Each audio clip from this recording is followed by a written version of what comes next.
সালটা ছিল 2023। তখন আমার বয়স চলে মাত্র 13। তো যেহেতু আমার বয়স 13 বছর, তাই আমার হাতে কোনো স্মার্টফোন ছিল না।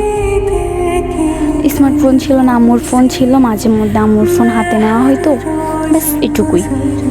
তো হঠাৎ একদিন দেখি আম্মুর ইমুতে কোনো একটা জায়গা থেকে একটা মেসেজ আসলো, অন্য একটা আইডি থেকে একটা মেসেজ আসলো। তেমন গুরুত্ব দিলাম না, গুরুত্ব না দিয়ে আমি আমার মতো ফোন টিপে এরপরে বের হয়ে গেলাম। এরপর দেখি 2-1 দিন পর আবার ফোন হাতে নিয়ে দেখি যে অনেকগুলো মেসেজ এসে একবারে ভরপুর হয়ে আছে। তো যেহেতু অনেকগুলো মেসেজ দিছে, তাই সিন করলাম। সিন করার পর রিপ্লাই করলাম কে। তখন ওপাশ থেকে রিপ্লাই আসলো, কেমন আছেন? তখন আমি বললাম জি ভালো, কিন্তু আপনি কে? বলল আমার নাম আয়ান।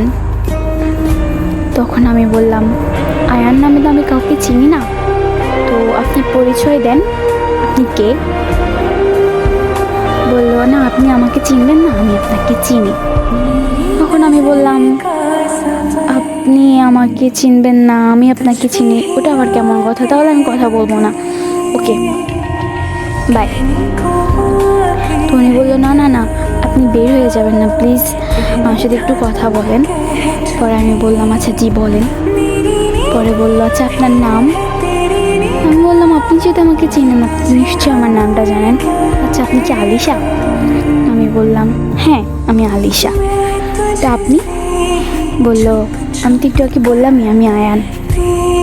ও আচ্ছা ভুলে গেছি।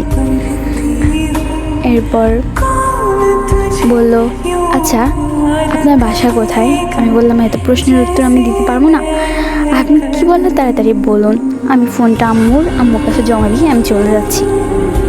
তারপর বললো একটু কথা বলেন না। বা আমি বললাম না সরি, আমি কথা বলতে পারবো না, ওকে বাই। এরপর বের হয়ে গেলাম।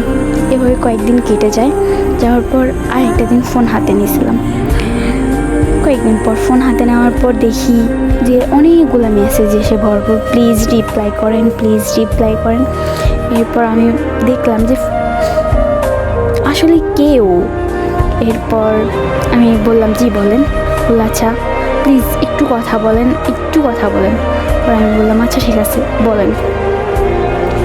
তো উনি বললো আচ্ছা আপনার সাথে একটু ফোন কলে কথা বলা যাবে প্লিজ? তো আমার কাছে আনইজি ফিল হইতেছিল, তাই না করে দিলাম, বললাম যে না।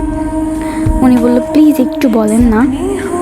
এরপর আচ্ছা ঠিক আছে, কল করলো উনি। কল করার পর আসসালামু আলাইকুম। উনি বললো ওয়ালাইকুম আসসালাম, জি কেমন আছেন? আলহামদুলিল্লাহ ভালো, আপনি? এই তো ভালো, কি করেন?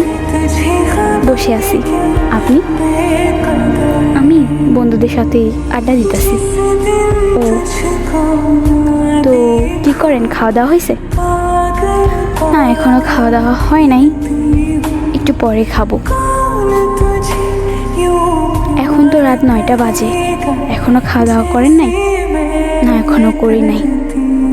তো আপনি কি করেন, আপনি খাওয়া দাওয়া করছেন? না এখনো তো বন্ধুদের সাথে আড্ডা দিতেছি, এখনো খাওয়া হয় নাই, খামো পরে। ও আচ্ছা আচ্ছা, আপনাকে একটা কথা বলি। জি বলেন। আপনার কণ্ঠটা না অনেক কিউট, থ্যাংক ইউ। পরে এভাবে কথা বললাম, কথা বলতে বলতে একটা সময় গিয়া প্রায় দেখি যে 1 ঘন্টার মতো কথা বলে ফেলছি।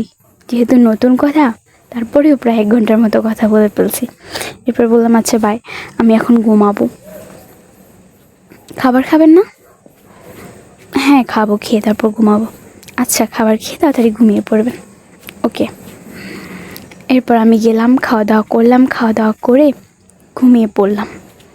এর পরের দিন আবার উনি মেসেজ করলো, তখন রিপ্লাই করলাম, কিছুক্ষণ কথা হলো। কথা হওয়ার পর উনি বলল একটু ফোন দেন, ঠিক ওই দিনের মতো। আচ্ছা আবার ফোন দিলাম, কিছুক্ষণ কথা হলো। এভাবে প্রায় আমাদের মধ্যে কথা হতো। কথা হতে হতে একটা সময় গিয়া উনি হঠাৎ করে একদিন বলে যে আচ্ছা একটা কথা বলি। হ্যাঁ বলেন। আচ্ছা, আপনি কি আমার সাথে রিলেশন করবেন? না, যদি কিছু মনে না করেন, নয়তো ফ্রেন্ড হয়ে থাকতে পারেন, সমস্যা নেই। না, ভেবে দেখা যাক। তখন আমি একটু একটু ওনাকে পছন্দ করতে শুরু করি, তাই বললাম ভেবে দেখা যাক। তারপর আমাদের মধ্যে আরও বেশ কিছুদিন কথা হয়। কথা হওয়ার পর এরপরে গিয়ে উনি আরেকটা দিন আমাকে আবার প্রপোজ করে। প্রপোজ করার পর আমি হ্যাঁ বলে দিই। বলল, আচ্ছা আলিশা শোনো। হ্যাঁ বলেন। আমি তোমাকে একটা কথা বলি। জি বলেন। তখন উনি বলল, আই লাভ ইউ। তা আমি আর কিছু না ভেবেই উত্তর দিয়ে দিলাম, I love you too. Next part দেখতে কমেন্ট করবেন। আল্লাহ হাফেজ।